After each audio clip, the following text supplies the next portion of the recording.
We need you to come. She's asking for you. My cousin Danielle's voice was shaking. First time she'd called me in 3 years. Where's Marcus? I asked. Silence. Then, he's not coming. I can't do this alone. My Aunt Patricia, the woman who raised me, the woman who made sure I knew, every single day, that I wasn't really hers. She was dying. And her real kids? The ones she gave everything to? They couldn't be bothered. Now I could have said no. I could have let her feel what I felt for 20 years. Invisible, unwanted, alone. But that's not how this story goes.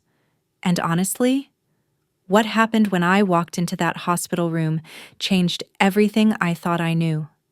Before I take you back to the beginning, and trust me, you need the full picture to understand why this moment was so heavy, let me ask you something. Where are you watching from right now? Drop your location in the comments. And if you were raised by someone who wasn't your parent, grandma, auntie, older sibling, drop A, because you know this life is different. All right. Let me take you back to 1996. The year everything changed.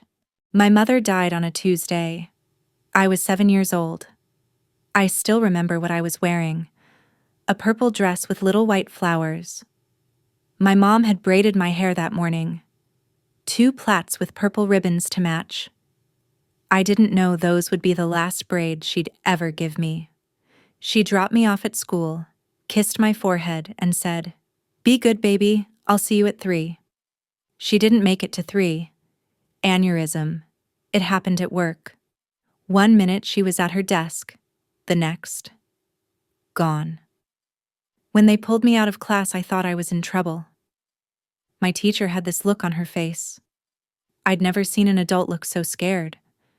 My grandmother was in the principal's office. She was crying. I'd never seen her cry before. "Baby," she said, "Mama's gone to be with Jesus." I didn't understand. I kept saying, "But she's picking me up at 3. Over and over. Like if I said it enough times, it would be true. I didn't cry that day. I didn't cry for weeks. I think I was waiting for her to come back. She never did. My grandmother was 73. She had a bad heart. She couldn't take me, doctor's orders. My mother was the youngest of 2 sisters. The other one? Patricia Jean Collins. My aunt.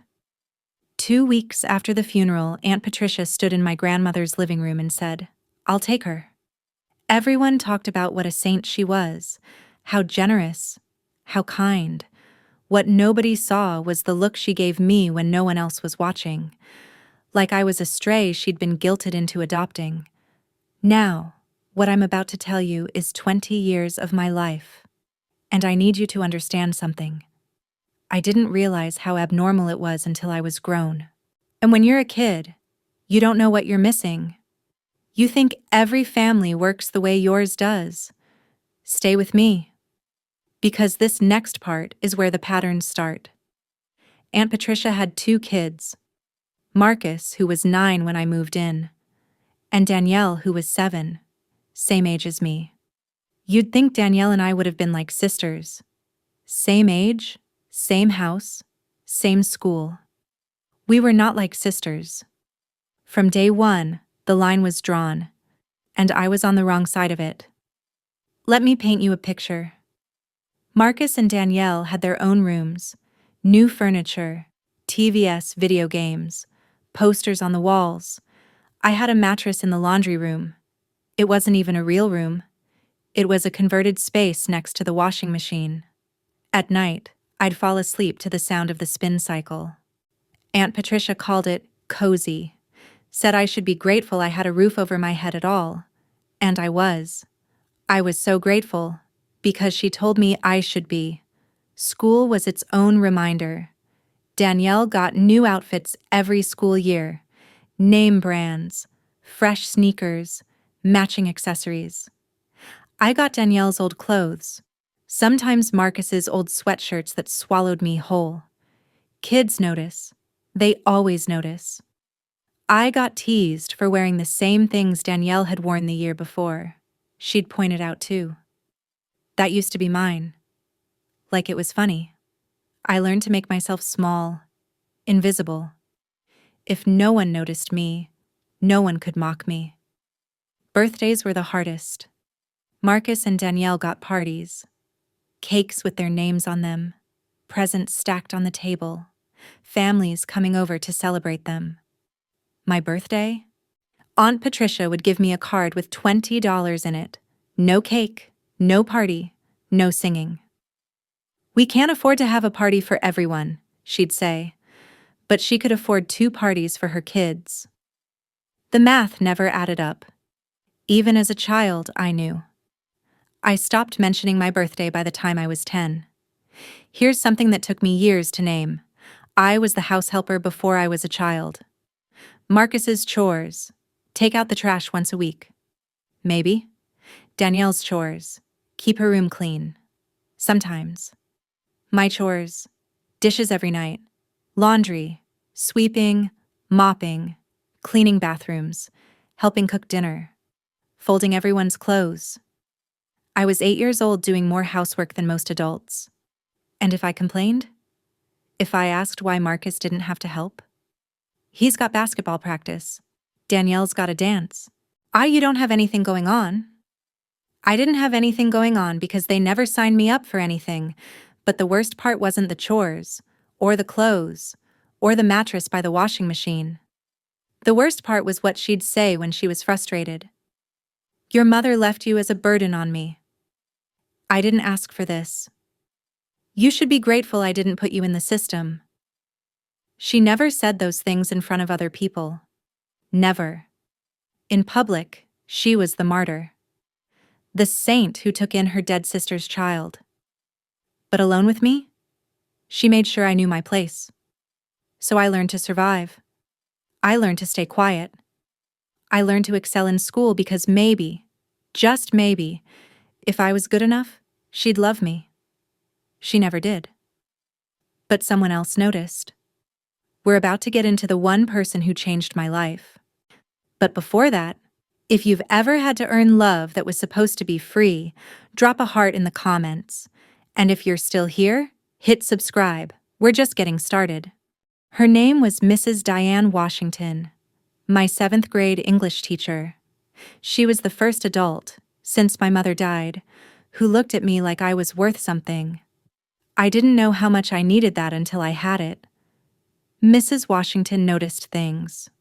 She noticed that I never had lunch money, so she started accidentally having extra food she couldn't finish. She noticed my essays were better than anything a 12-year-old should write, so she entered me in writing contests. I won 3. She noticed I wore the same clothes on rotation, so she'd slip me hand-me-downs from her niece that I later realized still had price tags hidden inside. That woman saved my life, and she never made me feel like charity. She made me feel like I had potential. One day after class, she asked me to stay behind. Zoe, she said, I've been teaching for 22 years. You're one of the smartest students I've ever had. I didn't know what to say. No one had ever told me that. I want you to start thinking about college, she continued. Scholarships, a future, because you're going to do big things. She said it like it was a fact. Not a possibility, a fact. That was the first time I imagined a life beyond Aunt Patricia's house. I made the mistake of mentioning college at dinner that night. Marcus laughed. College? For what?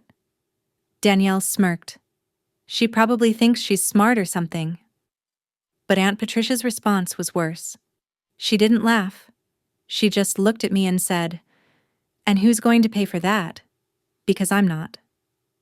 Marcus is going to the States on a basketball scholarship. Danielle's got her dance. What do you have? I wanted to say, I have the highest GPA in my grade. But I'd learned by then. Fighting back made things worse. So I just said, I'll figure it out myself. And I did. At 14, I started working. Under the table at first, babysitting, cleaning houses, tutoring younger kids. At 16, I got a real job at a grocery store, lied about having my aunt's permission. She never even noticed. Every dollar I made, I saved. For college, for escape, for proof that I was more than what they said I was. While Marcus was crashing Aunt Patricia's car and getting bailed out, while Danielle was maxing out credit cards and crying her way out of consequences. I was stocking shelves at 5 a.m. before school. We were not the same. Let me tell you about the Golden Children. Marcus did get that basketball scholarship.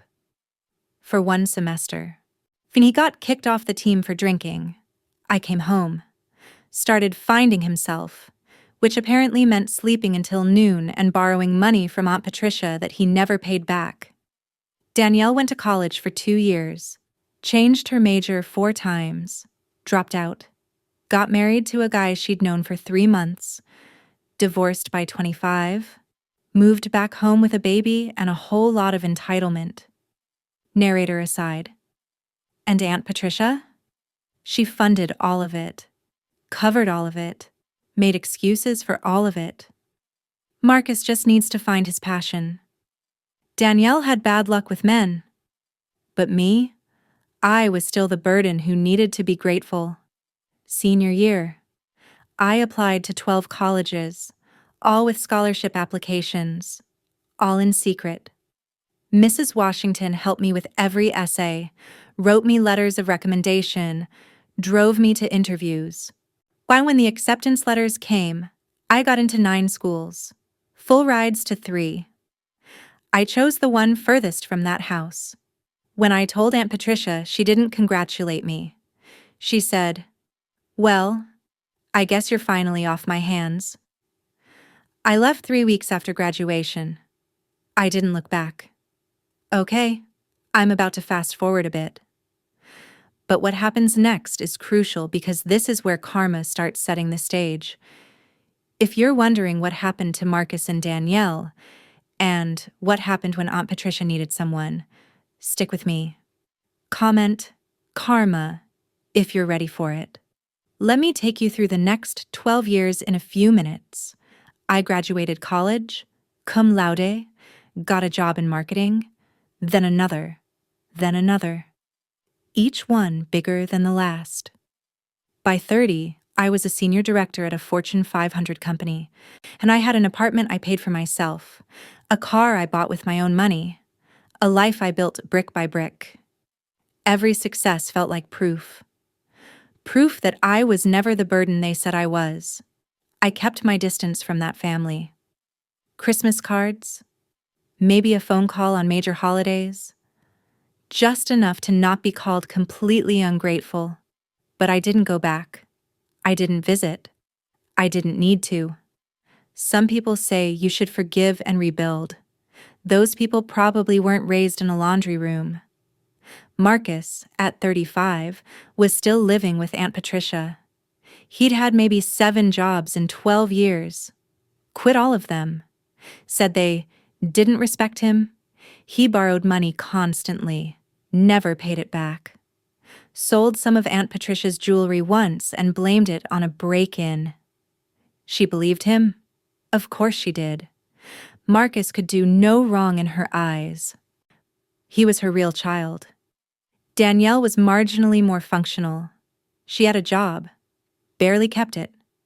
Lived in an apartment Aunt Patricia paid half the rent on. Her son, Jalen, was 11 now. Good kid. Reminded me of myself, actually. Quiet, watchful, already learning that love in that family came with conditions.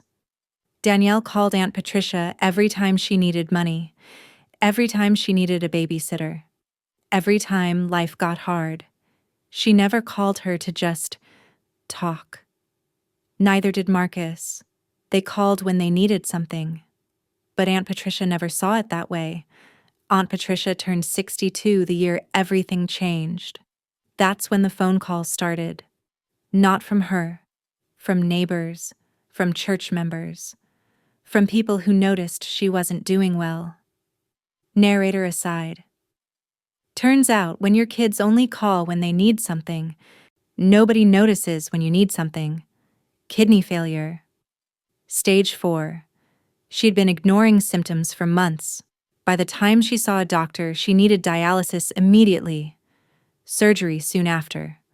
Possibly a transplant. This wasn't a minor health scare. This was life or death. And where were Marcus and Danielle? I'll come by when I can. I've got a lot going on. He came by once, stayed for an hour, asked if he was in the will. I wish I was making that up. Danielle's response. Mom, I can't take off work. You know my situation. Can't you just hire someone? Hire someone? For the woman who gave them everything. Who sacrificed for them. Who chose them over and over again. They couldn't even sacrifice a few days. That's when Danielle called me. We need you to come. She's asking for you. First time in 3 years I'd heard from her. And now suddenly I was needed. I should have been angry. Part of me was. But a bigger part of me was something else. Curious. Maybe even a little satisfied. Not proud of it. But be honest about it. I could have said no. I could have reminded Danielle of every birthday I spent alone. Every meal I skipped because there wasn't enough. Every time I was told I wasn't really family, I could have let them feel what I felt. But here's what I knew. Aunt Patricia was dying. And if I didn't go, I'd have to live with that choice forever. I booked a flight for the next morning. The hospital was quiet when I arrived. That kind of heavy quiet that only exists in places where people are in between life and death. Danielle met me in the lobby. She looked exhausted, older than I remembered. Thanks for coming, she said. Didn't hug me. And didn't really look at me. Where's Marcus? She shrugged. He said he'd be here tomorrow. Something came up. Something always came up with Marcus. I stood outside Aunt Patricia's room for 10 minutes. I'd practiced what I'd say for years, all the things I'd confront her with someday, all the ways she'd hurt me that I'd finally name. But standing there, knowing she was on the other side of that door, weak and sick, and maybe dying, I didn't feel victorious. I just felt tired. I pushed open the door. What happened next is the conversation I waited 20 years for, but it didn't go the way I expected. Deep breath. Stay with me. Aunt Patricia looked small. I know that sounds obvious. She was sick. Of course she looked small, but this woman had always been larger than life to me. Her opinions, her criticisms, her control over my childhood. Now she was just a 62-year-old woman in a hospital gown, hooked up to machines, looking at me like she didn't expect me to actually come. Zoe. Her voice was weak, raspy. Aunt Patricia. I didn't move closer. I stood at the foot of the bed. You came. Danielle called. I know. She closed her eyes for a moment. I didn't think you would. Honestly, neither did I. We sat in silence for a while, machines beeping, nurses passing by in the hallway. 20 years of words between us, and neither of us knew where to start. Finally, she spoke. Where are Marcus and Danielle? Marcus said he'd come tomorrow. Danielle went home to be with Jalen. She nodded slowly, like she expected that. My children, she said quietly. I gave them everything. And there it was. Even now. My children. Not including me. I should have stayed quiet, should have just let her rest. But something in me broke. You did, I said. You gave them everything. New clothes, birthday parties, college tuition, unconditional love. She looked at me. You gave me a mattress in the laundry room and a constant reminder that I was a burden. Her face didn't change at first. Then something flickered. Not quite guilt. Not quite defense. Something like recognition. Zoe, I'm not done. I don't know where the courage came from. Maybe knowing she couldn't walk away. Maybe knowing this was my only chance. I spent my entire childhood trying to earn what you gave them for free. I thought if I was good enough, quiet enough, helpful enough, you'd love me like you loved them. But I was never going to be good enough, was I? Because I wasn't yours. Aunt Patricia didn't yell, didn't defend herself, didn't make excuses. She started crying, quiet tears rolling down her cheeks. The machines kept beeping, the world kept turning. Your mother, she started, then stopped. I waited. Your mother was always the favorite, growing up. My parents loved her more. She was prettier, smarter, easier to love. I'd never heard this before. She'd never talked about my mother with me. Not really. When she died, I looked at you, and all I saw was her. This little girl who looked just like the sister who got everything I wanted. I hated her for leaving you to me, and I hated myself for hating a dead woman, so I took it out on you instead. She was really saying it. After all these years. The truth, stripped of excuses. I told myself I was giving you food and shelter, that was enough. I told myself I wasn't obligated to love you the way I loved my own. She looked at me directly. I was wrong. I didn't know what to say. Part of me wanted to accept the apology, cry, hug her, tell her it was okay. But it wasn't okay. 20 years of damage doesn't dissolve with one confession. And honestly, her apology was also an explanation. She had reasons for treating me like less than. Does that make it better? Or just more complicated? I don't forgive you, I finally said. I can't. Not yet. Maybe not ever. She nodded slowly, like she expected that too. But I'm here, and I'm not leaving. I stayed for 2 weeks. I sat with her through dialysis. I handled paperwork she couldn't manage. I talked to doctors, made decisions, and advocated for her care. Not because she deserved it, but because I refused to become the person she raised me to believe I was. Someone who abandons people when they're hard to love. Marcus came twice. Both times he asked about the will.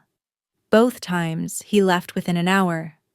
Danielle came a few times. I brought Jalen once. Spent most of her visits on her phone or complaining about how hard this was for her. The audacity. The absolute audacity. Aunt Patricia saw it. I could tell. She watched them come and go, and something in her eyes shifted. Here's what I realized about karma. Karma isn't always dramatic. It's not a car crash or a public downfall. Sometimes karma is just seeing clearly. Aunt Patricia gave her biological children everything.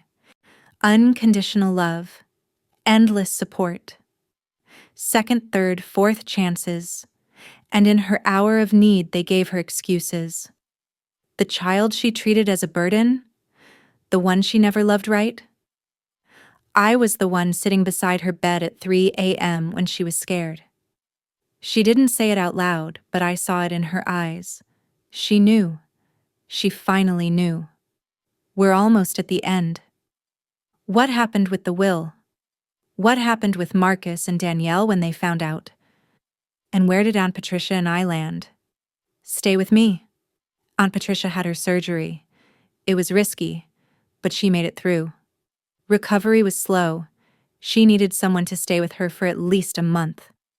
Maybe longer. Marcus said he couldn't work. He didn't have a steady job. Danielle said she couldn't. Jalen. Aunt Patricia had been babysitting Jalen for years, so I made a decision that surprised even me. I took a leave of absence from work. Moved into that house I swore I'd never return to. Walking back into that laundry room, I won't lie, it hit different.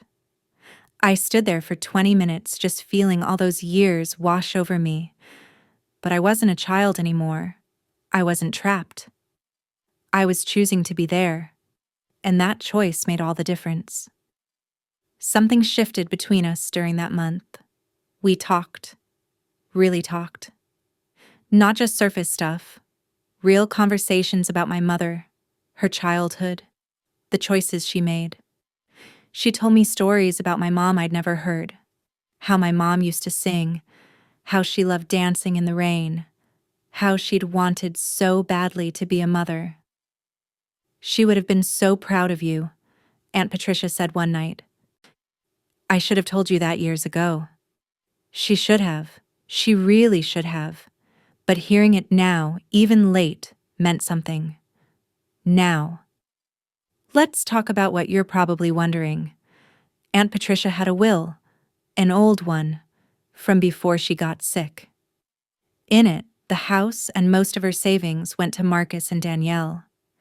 I was barely mentioned. I expected that. I never expected anything from her. But after her surgery, she called a lawyer. She didn't tell me what she changed. I didn't ask. What I know is this.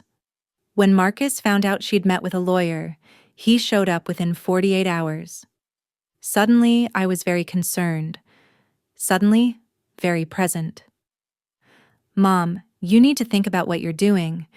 Danielle and I are your real kids. We should be the ones. I was in the next room. I heard everything. Aunt Patricia's response was quiet but firm. Zoe is the only one who's been here. She's the only one who showed up. Don't talk to me about real. I'd waited my whole life to hear her defend me, to choose me for once. I didn't know how much I needed it until it happened. Marcus was furious. Danielle cried. They both accused me of manipulating their sick mother. The irony of being accused of manipulation by two people who only showed up when the will was mentioned. I can't even. I didn't ask for anything, I told them. I never have. I just showed up because it was the right thing to do. Danielle's response? You always thought you were better than us. No, Danielle. I just didn't have anyone to bail me out. I had to actually build something. Aunt Patricia recovered. Slowly, but she recovered. She's 70 now. Because we have something that resembles a relationship. It's not what it should have been. It's not what I deserved as a child. But it's real. It's honest. It's more than I ever had before. Sometimes healing doesn't look like a Hallmark movie. Sometimes it looks like two imperfect people trying again. Marcus still doesn't have a steady job, still blames everyone else for his problems. He barely speaks to Aunt Patricia now, only when he needs something. Danielle keeps a careful distance. She brings Jalen sometimes, but there's always tension. She still resents me, probably always will. I stopped needing their approval a long time ago. Letting go of that need? That was freedom.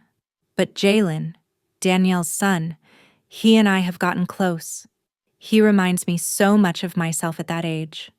Quiet, watchful, hungry for someone to see him. So I do. And I show up for his games, help him with homework, tell him he's capable of anything. I'm breaking the cycle, one kid at a time. Here's what I've learned. You can't control how people treat you. You can only control who you become because of it, or in spite of it. Aunt Patricia raised me in the shadows, but I built my own light. The children she gave everything to gave her nothing when it mattered. The child she gave nothing to gave her everything. That's not karma as punishment. That's karma as truth. You reap what you sow, and sometimes the harvest takes decades, but it always comes. If you were raised by someone who never let you forget you weren't theirs, if you spent your childhood earning love that was never for sale, If you're still carrying the weight of being the family afterthought, I see you. You're not what they said you were. You never were. The people who were supposed to love you unconditionally, they failed. Not you. Them. And your job now isn't to earn what should have been free. It's to build a life so beautiful that their opinion becomes irrelevant. You can do that. I promise you can. Before I go, where are you watching from? Drop your location in the comments. And if any of this resonated with you, share your story. You might not believe it, but someone in these comments needs to hear they're not alone. Subscribe if you want more stories like this. Real stories, messy stories, human stories, and share this with someone who needs to hear it today. I used to think my story was about being unwanted, about being the child nobody chose. Now I know different things. My story is about becoming the person who chooses herself, who shows up, even when it's hard, who builds, even when no one believes, who loves, even when love was never modeled. That's not a burden. That's a superpower. Stay blessed. Stay chosen. By yourself, if no one else. I'll see you in the next one.